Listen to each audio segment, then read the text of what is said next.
The obsidian court of the Valdris Empire gleamed like captured starlight, its crystalline architecture reflecting the twin suns of Seraphina Prime into cascades of silver and gold that made the entire throne room appear to exist in a perpetual state of dawn.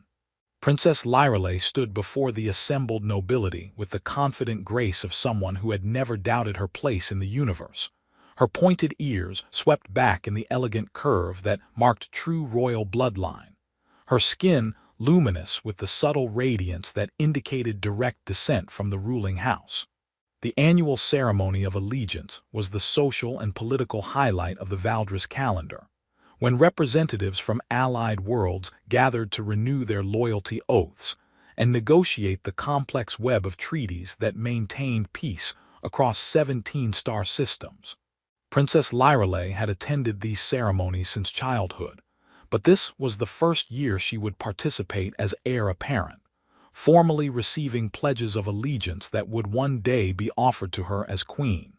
"Try not to look too bored, darling," she had told herself while adjusting the ceremonial circlet that marked her status. Ruling the galaxy requires at least the appearance of paying attention to the people doing the actual work.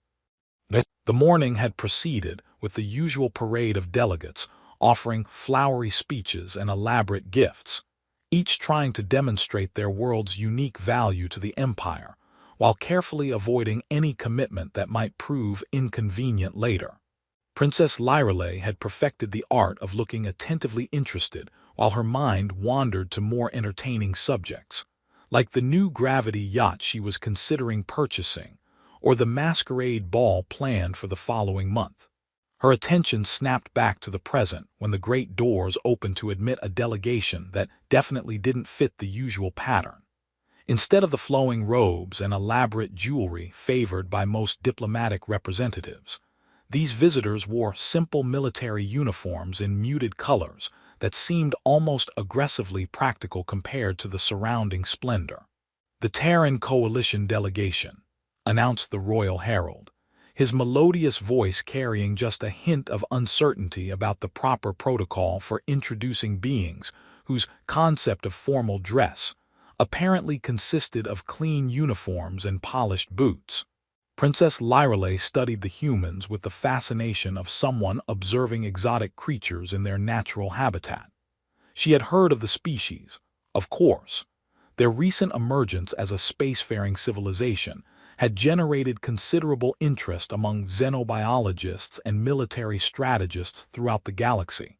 But seeing them in person was quite different from reading academic reports about their remarkable tendency to survive in environments that should have killed them. The delegation leader stepped forward with the measured pace of someone accustomed to formal ceremonies, though his bearing suggested military training rather than diplomatic protocol. Colonel Marcus Reed, according to the briefing materials she had skimmed, was a veteran of several interstellar conflicts whose reputation for tactical innovation had earned grudging respect from alien military commanders, who rarely acknowledged human competence in any field. "Your Majesties," he said, addressing both the throne and Princess Lyrale with a simple nod that somehow managed to convey respect without the elaborate genuflections favored by most visitors. "The Terran Coalition is honored to participate in this ceremony and hopes to formalize our mutual defense agreement with the Valdris Empire." Princess Lyrale found herself studying Colonel Reed with growing interest. He was older than she had expected, probably in his 50s by human standards, with the kind of weathered features that suggested extensive experience with environments less comfortable than palace throne rooms. His hands showed the calluses and scars of someone who had spent years handling weapons and equipment rather than ceremonial documents, and his direct manner of speaking was refreshingly free of the diplomatic euphemisms that made most alliance negotiations tedious exercises in creative language.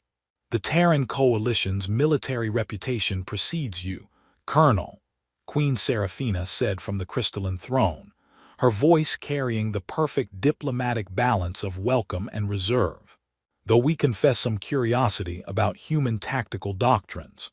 We specialize in making the impossible merely difficult, Your Majesty, Reed replied with what might have been the ghost of a smile. And we've discovered that sometimes the best strategy is the one your enemies don't expect, because it seems too dangerous to attempt. A ripple of amusement passed through the assembled courtiers at his response, the kind of polite laughter that greets clever remarks from exotic visitors. Princess Lyreley felt her own lips curve upward at the human's understated confidence, though something about his presence seemed oddly familiar in a way she couldn't quite identify. Dangerous strategies from a dangerous species, observed Lord Velter, one of the court's senior military advisors, his tone carrying just enough condescension to make it clear he considered human military prowess to be more legend than reality. Though we understand your people have suffered considerable casualties in recent conflicts, we've learned to accept acceptable losses in pursuit of strategic objectives, Reed replied calmly, seemingly unbothered by the implied criticism. Sometimes the mission requires sacrifices that more cautious species might find unacceptable. Princess Lyreley found herself leaning forward slightly, intrigued despite herself by the human's willingness to acknowledge limitations, while somehow making those limitations sound like advantages. There was something compelling about his straightforward manner, so different from the elaborate verbal dancing that characterized most diplomatic exchanges. But as she studied Colonel Reed more closely, Princess Lyreley began to notice details that struck her as amusing rather than impressive.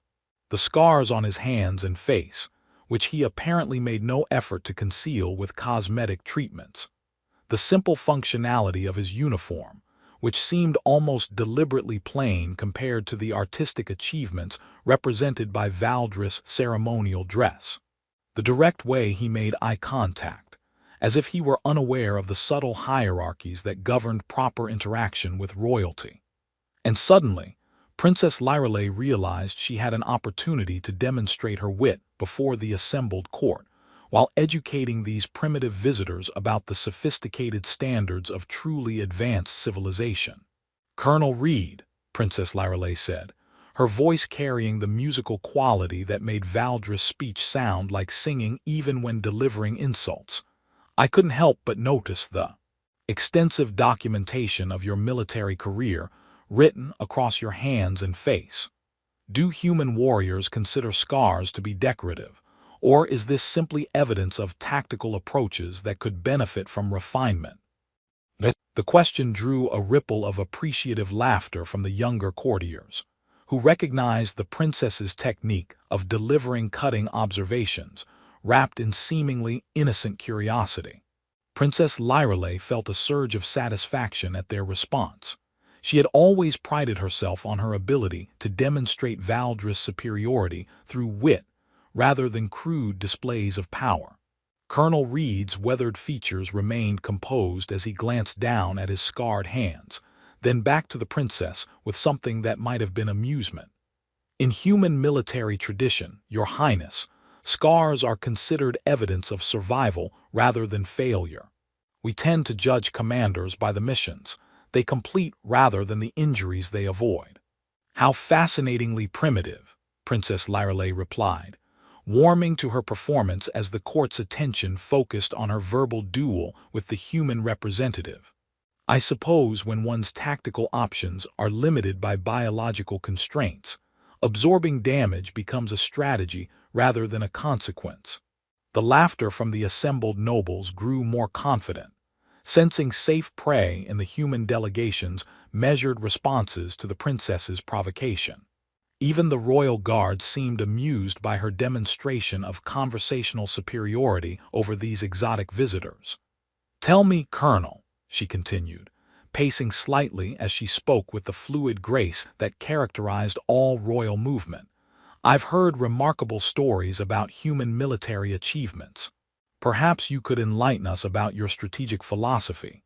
Do your forces specialize in any particular tactical approach, or do they simply improvise as situations develop?" "Human military doctrine tends to emphasize adaptability over predictability," Reed replied, his voice maintaining its calm professional tone despite the increasingly obvious mockery in her questions. "We've found that rigid tactical formulas work best against enemies who follow similar rigid formulas. Against more creative opponents, flexibility becomes more valuable than formality." Creativity," Princess Lirelei said, her tone suggesting she found the concept charmingly naive. "And I suppose this creativity compensates for your species' obvious physical limitations. I understand humans require artificial life support in most environments, mechanical enhancements to match alien strength, and technological assistance to process information at speeds other species manage naturally." She gestured elegantly toward the ornate displays that adorned the throne room, each one showcasing some aspect of Valdris' technological or cultural achievement. "We find it curious that a species so dependent on external aids would consider itself qualified for military partnership with civilizations that have mastered such dependencies millennia ago." The assembled courtiers' amusement was becoming more pronounced, their refined laughter encouraging Princess Lyrelei's increasingly elaborate demonstrations of human inadequacy. She felt the intoxicating rush of holding a sophisticated audience's attention, her wit sharpened by their approval, and the apparent helplessness of her target to respond with anything approaching Valdris' eloquence. "Your people's famous emotional attachments are particularly interesting," she continued, circling slightly as she spoke like a predator toying with cornered prey. "We understand that humans form these bonds with remarkable intensity, often allowing sentiment to override rational strategic thinking. Is this considered a strength in your military planning, or simply an unavoidable biological limitation?" Colonel Reed's expression remained steady throughout her verbal assault, but Princess Lirelei noticed something shift in his eyes, not anger or embarrassment, but something that looked almost like recognition, as if he were seeing something in her that she wasn't aware of displaying. "Human emotional bonds can indeed influence military decisions," he admitted calmly. "We've found that soldiers who have something worth protecting tend to fight harder than those motivated purely by duty or ideology." "How wonderfully primitive," Princess Lirelei laughed, her voice carrying clearly through the throne room's perfect acoustics. "Confusing sentiment with strength, allowing personal attachments to compromise professional judgment. I suppose when one's tactical options are already limited, adding emotional complications might seem like a reasonable strategy." She paused for effect, savoring the courtiers' appreciative murmurs, and the way her verbal performance was elevating her status before the assembled nobility. This was exactly the kind of sophisticated entertainment that demonstrated why Valdris culture represented the pinnacle of galactic civilization. "I do hope our alliance negotiations take these human characteristics into proper account," she said, addressing her mother on the crystalline throne while maintaining the pretense that her comments were constructive rather than cruel. "It would be unfortunate if our military planning were compromised by partners who prioritize feelings over facts."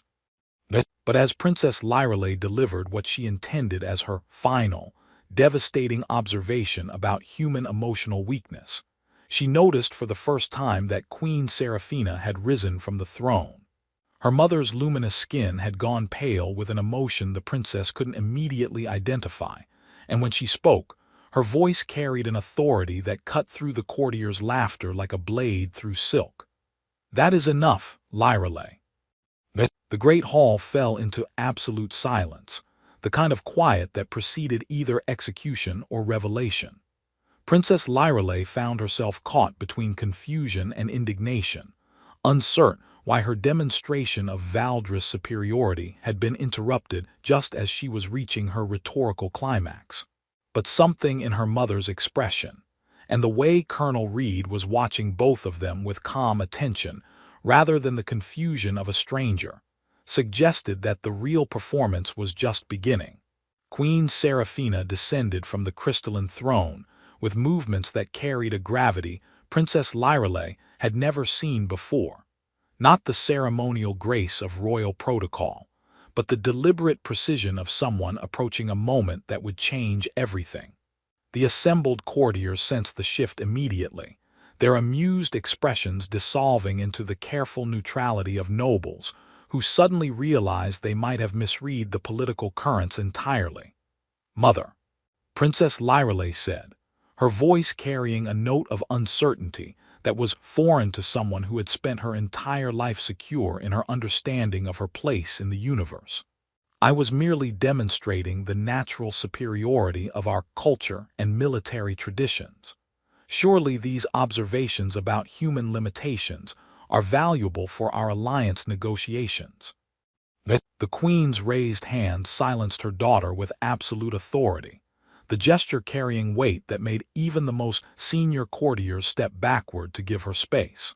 Colonel Reed watched the approaching monarch with the steady attention of a soldier assessing tactical developments, though something in his weathered features suggested he wasn't entirely surprised by this turn of events. "Lyrelei," Queen Seraphina said, her voice pitched to carry through the throne room's perfect acoustics while somehow remaining intimate enough to suggest a private conversation. "There are aspects of your heritage that you have not yet learned, truths that I have protected you from until now, but which your behavior today has made it necessary to reveal."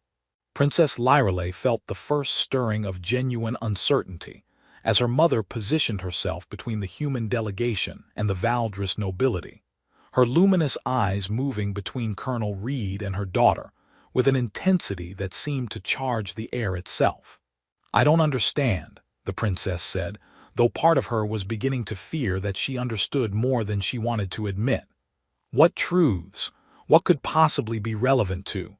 "Look at him, Lyrelei." Queen Seraphina's words cut through her daughter's protest with surgical precision. "Look at Colonel Reed. Really look at him, not as a representative of an inferior species, but as someone whose features might be familiar."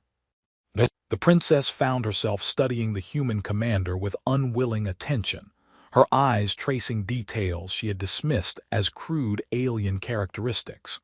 The weathered lines around his eyes, the particular shade of brown in his irises, the way he held his shoulders when he was thinking.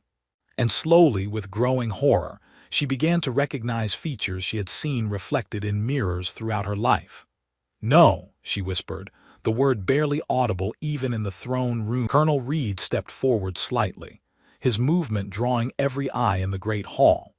When he spoke, his voice carried a gentleness that hadn't been present during the formal negotiations, as if he were addressing someone infinitely precious rather than the heir to an alien empire. "Your Highness," he said quietly, "I want you to know that I'm proud of the remarkable young woman you've become, even if our first meeting hasn't gone quite as I might have hoped." Princess Lyrelei found herself caught between rage at the deception that had defined her entire life and a growing recognition of similarities she couldn't deny. The scars she had mocked suddenly seemed like evidence of courage rather than clumsiness. The direct manner of speech she had dismissed as primitive now felt like honest communication rather than diplomatic evasion. "This is impossible," she repeated, though her voice lacked conviction. "I'm Valdris royalty. I'm the heir to the greatest empire in the galaxy. I can't be half human," Queen Seraphina supplied gently. "My dear daughter, you are exactly what you have always been, intelligent, capable, and destined for greatness. Your parentage doesn't diminish these qualities. It enhances them by giving you perspectives that pure Valdris bloodline could never provide." The throne room remained locked in absolute silence as three figures, Queen, Princess, and Colonel, formed a triangle that redefined the political geography of known space. Princess Lyrelei looked back and forth between her parents, her worldview crumbling and rebuilding with each glance. "How long have you known?" she asked Colonel Reed, her voice barely above a whisper. "Since before you were born," he replied simply. "And every report I received about your achievements, your intelligence, your leadership potential, your remarkable ability to inspire loyalty, filled me with pride that I couldn't express publicly. But you left, she said, accusation creeping into her tone. You abandoned us. I left to protect you both, Reed corrected gently. A human military attaché having a relationship with the Valdres Queen would have created political complications that could have destabilized both our governments. My presence would have made you a target for every faction that opposed human-Valdres cooperation. Queen Seraphina moved to stand beside Colonel Reed, their proximity creating a tableau that spoke of shared history, difficult decisions, and love that had persisted despite impossible circumstances. Your father's sacrifice allowed you to grow up as legitimate Valdres royalty rather than a half-breed curiosity, she said. Though her tone made it clear, she despised the necessity that had required such deception. But you are old enough now to understand that strength comes not from the purity of one's bloodline, but from the courage to embrace all aspects of one's heritage. Princess Lyrale stared at her parents, both of them, as the full implications of the revelation cascaded through her consciousness. Everything she had believed about herself, her superiority, her right to rule, had been built on incomplete information. And the human characteristics she had spent the past hour publicly mocking were part of her own genetic inheritance. The moment of revelation stretched between them like a bridge spanning the gulf between worlds, species, and the painful years of separation that duty had demanded. Princess Lyrale stood frozen in the center of the great hall, her entire sense of self undergoing radical reconstruction as she processed the implications of her mother's announcement. The human traits she had mocked, the emotional bonds, the stubborn courage, the tendency to fight against impossible odds, weren't foreign characteristics to be dismissed, but part of her own genetic heritage. I need to understand, she said finally, her voice carrying a note of desperation that was entirely foreign to someone who had never before encountered a problem that royal authority couldn't solve. How is this possible? When? Why was I never told? Queen Seraphina exchanged a glance with Colonel Reed, a wordless communication that spoke of shared decisions and mutual sacrifice. Your father was a young military attaché when we met, she said, her voice carrying the weight of memory and carefully guarded emotion. The Terran Coalition's first diplomatic mission to our court. What began as political necessity became something neither of us had expected. Love, Colonel Reed said simply, the word carrying more weight than any diplomatic treaty. Immediate, undeniable, and completely impossible given the political realities of the time. Princess Lyrale found herself studying her father with new eyes, seeing past the scars and weathered features to recognize the intelligence and strength that had attracted her mother across the barriers of species and protocol. But you left before I was born. My presence would have made you a target, Reed explained, his military bearing softening as he addressed his daughter directly for the first time. Every faction opposed to human Valdres cooperation would have used you as a weapon against both our peoples. Your mother's political enemies would have questioned your legitimacy, while human extremists would have seen you as evidence of alien contamination. So I grew up believing I was purely Valdres nobility, Princess Lyrale said, understanding beginning to replace shock in her voice. While you watch from a distance, I received reports about your education, your achievements, your development into the remarkable leader you've become, Reed said, pride evident in his tone despite the formal setting. Every success you achieved filled me with joy I couldn't express publicly. The assembled courtiers remained locked in fascinated silence, witnessing the most significant political revelation in the Empire's history. Princess Lyrale could see them struggling to process the implications. Their heir was half-human, their bloodline had been contaminated by alien genetics, and everything they thought they understood about royal succession had just been fundamentally altered. But as she looked around the throne room, Princess Lyrale realized that her perspective had shifted as dramatically as theirs. The human delegation no longer looked like crude primitives seeking alliance with their superiors. They looked like her father's people, her people, whose different approach to diplomacy and warfare might offer strength rather than weakness. The emotional bonds I mocked, she said slowly, testing the weight of each word, the willingness to sacrifice for others, the stubborn refusal to surrender even against impossible odds, these aren't human weaknesses. They're human strengths. They're your strengths, Queen Seraphina corrected gently. The very qualities that have made you an exceptional leader despite your youth. Your ability to inspire loyalty isn't purely Valdris nobility. It's enhanced by human capacity for genuine connection. Colonel Reed stepped closer, his movement careful and respectful as he approached his daughter for the first time in her adult life. The tactical creativity you've shown in your military studies, your instinct for unconventional solutions, these come from both sides of your heritage. Valdris' strategic thinking, combined with human adaptability. Princess Lyrelay found herself face-to-face with the man who had shaped half her genetic code, and then disappeared to protect her from the consequences of that gift. She could see her own eyes reflected in his weathered features, her own stubborn determination echoed in the set of his jaw. "I owe you an apology," she said formally, her voice carrying through the throne room's perfect acoustics so that every word became part of the historical record. "Not just for the insults I delivered today, but for every moment I allowed ignorance and prejudice to blind me to the value of our alliance."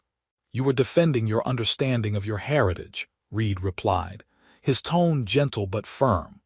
"Never apologize for loyalty to your people, even when that loyalty is based on incomplete information."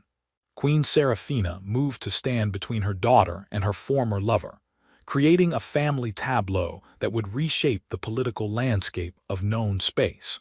"What happens now," she announced to the assembled court, "will define not just our personal relationships, but the future of human Valdris cooperation."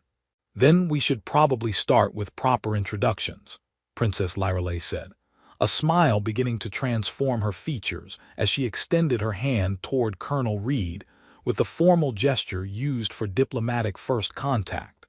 "I am Princess Lyrelay of the Valdris Empire, heir to the Obsidian Throne, and apparently your daughter.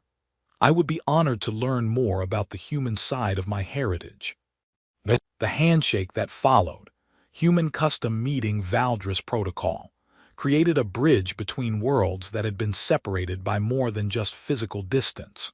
As father and daughter stood together in the Great Hall, their clasped hands representing the merger of two civilizations, the assembled courtiers began to understand that they were witnessing not just a family reunion, but the birth of an entirely new form of interstellar cooperation. "Welcome home, father," Princess Lyrelay said quietly, her words meant for Reed but carrying clearly through the chamber's acoustics. "I have a great deal to learn about both sides of who I am." "Welcome to the family, daughter," he replied, his weathered features transformed by a smile that had been 20 years in the making. "I think you're going to find that being half-human opens up possibilities you never imagined." The ceremony that had begun with mockery ended with the most significant diplomatic revolution in galactic history, as the Obsidian Court witnessed the emergence of a new kind of leadership, one that drew strength not from purity of bloodline, but from the courage to embrace the full complexity of heritage, identity, and the bonds that transcend species barriers. And in the Great Hall where Princess Lyrelay had once mocked human emotional attachments, 3 members of an impossible family began the complex process of building relationships that would define the future of 2 worlds.